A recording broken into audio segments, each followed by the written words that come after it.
Yep, you heard it here. They've been messing up Canada for the last few weeks now. And now they're coming home to the United States.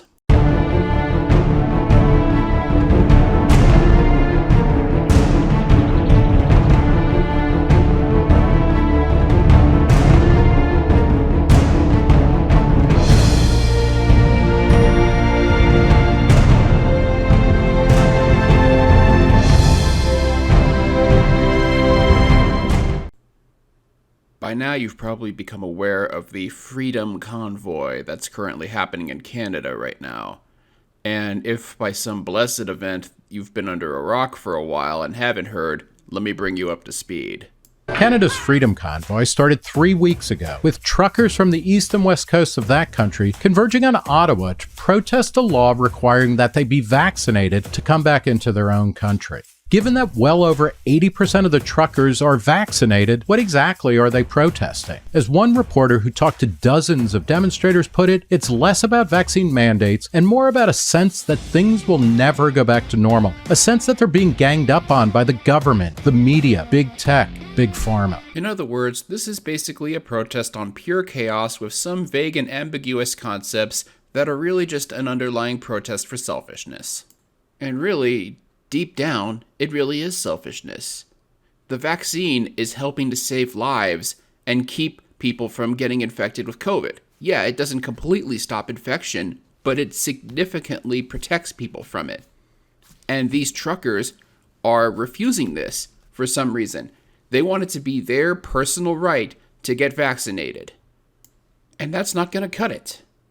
Now, this would be bad enough if it was just in Canada. But the problem is, like any disease and pandemic, the concept of the Freedom Convoy is spreading. And now we've got one in the United States. But come and join us on this convoy. Convoys from all across this country. Interstates all around this country leading into the same direction. We can meet you there if you can't meet up with the main chute. State leaders out there, let's get in touch with each other. Make sure we're all on the same page going forward here. We can do this together. That's right. Wheels and a motor, let's roll. That's all we need. You guys want to say anything? Wendy? I'll be in a car.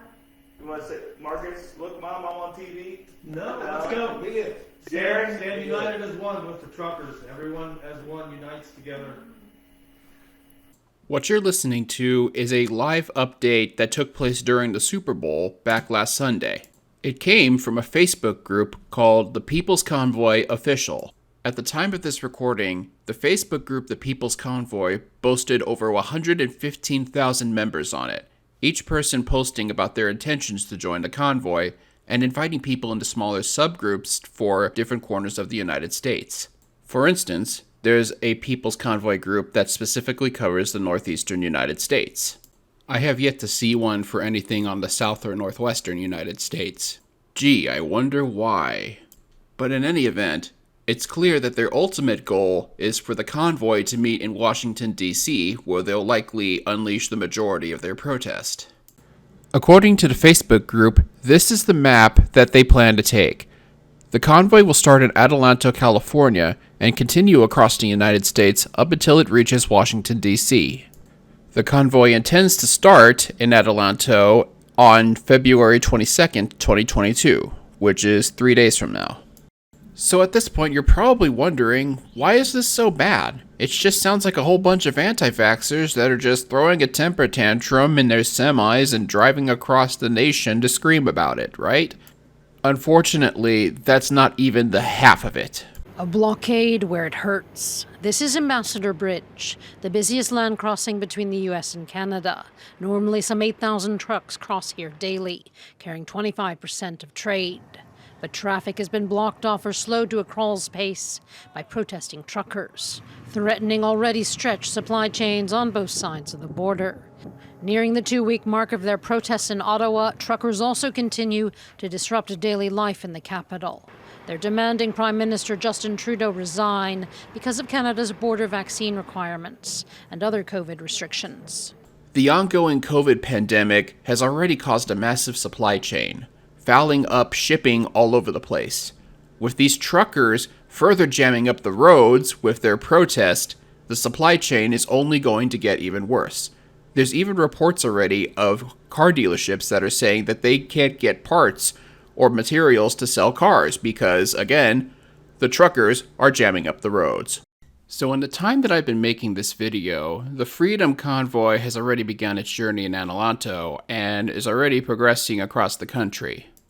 As you can clearly see from some of these photographs, a lot of them have taken to protesting along the way, with a lot of trucks having some, well, less than desirable views about the world. The Freedom Campaign has been making stops in several parts all across the United States. I'm not entirely certain how organized these stops are, but it's pretty clear that people are agreeing to host the convoy for their eventual journey to Washington, D.C. According to the convoy's Facebook group, the convoy is now approximately 65 miles long. I'm not entirely certain how accurate that is, but if it is, it's a force to be reckoned with. Complicating the matter is the fact that it seems like so many of the towns and stops that this convoy goes to seems totally in support of the Freedom Convoy because my guess is they, like the truckers, also want an end to the COVID mandates. And this isn't just limited to the red states either. Here's a clip from a rally in California, specifically in Los Angeles. I had to remove the music and the sound from the video because I don't want to get a copyright strike, but this is basically a Freedom Convoy rally in Los Angeles, California. And you'd think, of all the places in the United States, we'd be a lot more understanding of the COVID mandates. But I guess not everyone is. I mean, look, I get it. The mandates suck. It's been almost 2 years. You're tired of it. I'm tired of it. But the problem with that is we have to protect other people. You yourself might not have a problem if you get infected with COVID, but think about your grandmother. Think about your friends who have health issues. Think about the people who it could have a very bad reaction to a COVID infection. That's why the mandates are here. Not to mention, if you do actually participate in this convoy, look at all of the damage that you're causing. What if you end up spreading COVID? Your convoy could very well cause more problems than it does solve. I'll leave y'all with this. The Freedom Convoy isn't just a thing in the United States anymore. There's reports of additional convoys all across the world.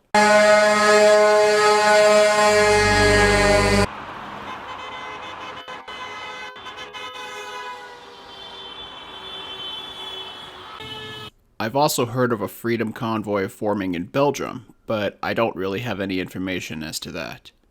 But it's pretty clear that this has been spreading from Canada, although arguably it came from the United States.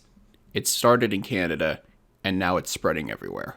One way or another, the end results simply are not going to be good.